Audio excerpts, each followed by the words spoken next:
Hello, everybody. Welcome back. I hope everyone's doing well. This is a little bit before July the 4th, and I want something sweet. I have not had a cookie since either Christmas or Valentine's Day. I can't remember which. This is one of, if not the easiest cookies you will ever make, but also the best tasting cookie. And I'm not kidding. They disintegrate in your mouth. 1 cup of flour, 1 stick of softened butter. Doesn't need to be room temp. This is going back in the fridge. But you're going to mix this all at one time. Cup of flour, stick of butter. For you non-Americans, that's 120 grams of flour, 113 grams of butter. Just remember, softened. 1 cup or 200 grams of mini chocolate chips. Now you can see the top of these are not mini. Just that little bit, but the rest of these are. I didn't have quite a cup of my mini ones left, and I just didn't want to open a new bag.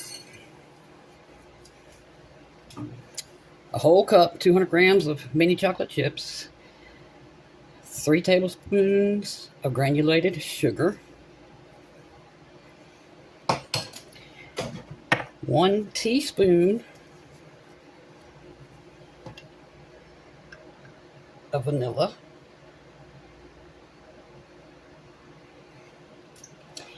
and a quarter to a half cup of chopped pecans, chopped walnuts, chopped cashews, chopped whatever nut that you like. You can use almonds.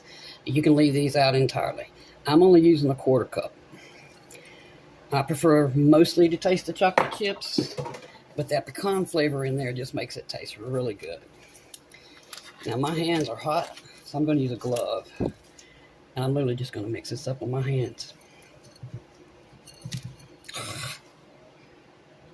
Wouldn't be normal if I wasn't making a mess, y'all. You just want to mix this until you see no more flour. You're also going to need 1 cup of powdered sugar at the end, because we're going to roll these in sugar twice. But y'all, these cookies are so good. They're small and kind of thick, but they just absolutely dissolve in your mouth. They have the best flavor to me.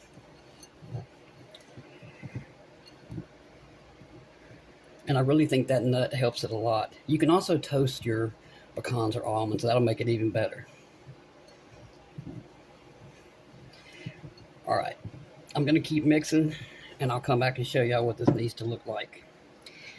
And then we're going to stick this in the fridge for 30 minutes. And just that fast, it's done. If your butter has been sitting out for a good while and is softened, it takes seconds to whip this together. But now we have to get it back cold, and that is important. We don't want these cookies to spread at all.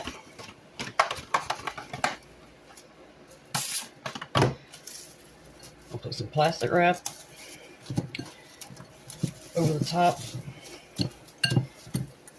Dough goes in the fridge for 30 minutes. All right, y'all, here we go.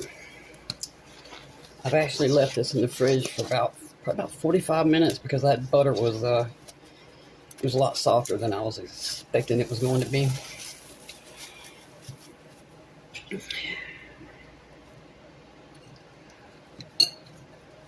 Small balls. You don't want them any bigger than an inch.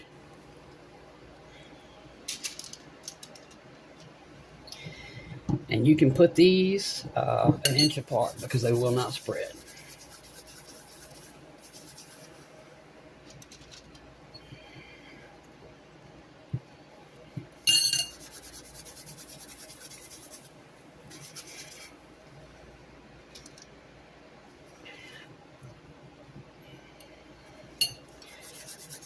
I hope if you've never tried any of my cookies, I hope you will try this one. Like I said, you can leave the nuts out if you don't like them. You may notice that your dough seems almost kind of crumbly. and delicate, like it doesn't want to go into a ball. And that's because it is very delicate and crumbly.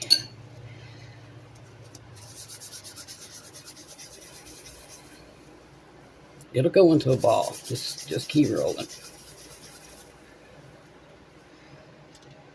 Yeah, it will seem to you like it's just not right. And this is definitely not enough to make another one. So, going to be delicious. All right, here we go. It was actually made 33. As you can see, I didn't exactly stick to 1 inch. Some are smaller and a couple are bigger, but that's all right. Okay, my stove is almost ready. I'm going to put these back in the fridge actually until my stove beeps, because I don't want these to spread at all. And I will see y'all probably about 20 minutes. But again, bake for only 15 minutes and pull them out, and we're going to leave them on this pan for a few minutes. Okay, y'all, our delicious cookies are out of the oven. And like I told you, you would probably think that they're not done if you just look at them. They're done. But these are super fragile, and they just need to sit in this pan for at least 5 minutes. Up to 10, no more than 10. Really depends on how hot or cold it is in your kitchen. Okay, y'all. These rested for about 5 minutes, and then I moved them all to the cooling rack. I put myself 2 pieces of parchment under here. Even though I'm going to get powdered sugar everywhere anyway, it makes no difference. I have a cup of powdered sugar. And we're going to take each one just gently, roll it in powdered sugar. Now this first dunking in the powdered sugar, all it's going to do is melt into the cookie.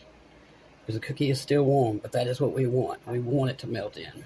I suppose I could pick this up so y'all could actually see what I'm doing.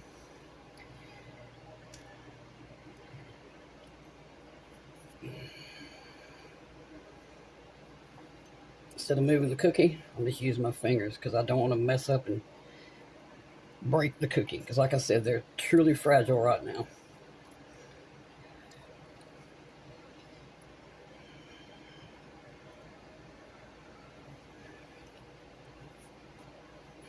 And just cover them all over powdered sugar. Put them back on the cooling rack. And then you're going to let these sit and cool all the way off after this first dunking. And then we're going to come back and dunk them again once they're completely cooled off.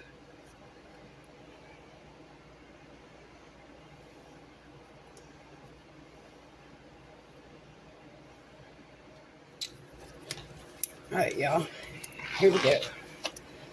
Our final roll. You can see how the powdered sugar melted into the cookies. I've left them sitting here for right about 40 minutes.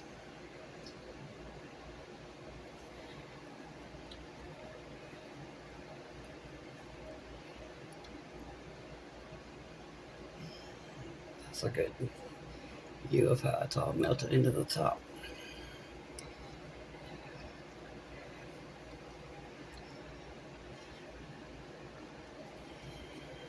And now these aren't so fragile.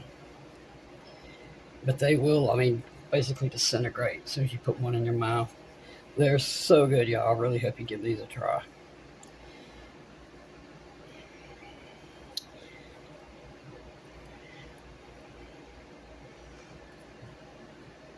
I know this takes a little elbow grease, but I promise it's worth it.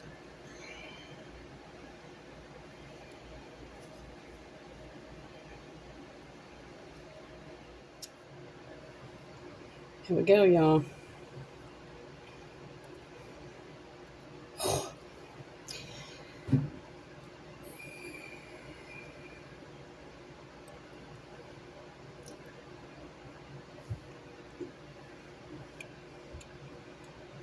Mm, mm, mm. Telling y'all, this is my favorite cookie. You'll notice when you bite into it that the dough itself is not that sweet. And that's because we only put 3 tablespoons of sugar. But we did that because we were adding all this powdered sugar. Plus the chocolate chips are so sweet. Mm. Please make you some of these and let me know how they turn out. I personally like to put mine in the refrigerator and eat them cold because they're very good cold as well. But I truly thank y'all for being here. I'll put the ingredients in the description underneath the video. I hope y'all have a wonderful 4th of July, and I hope to see y'all again very soon. Thank you so much for being here.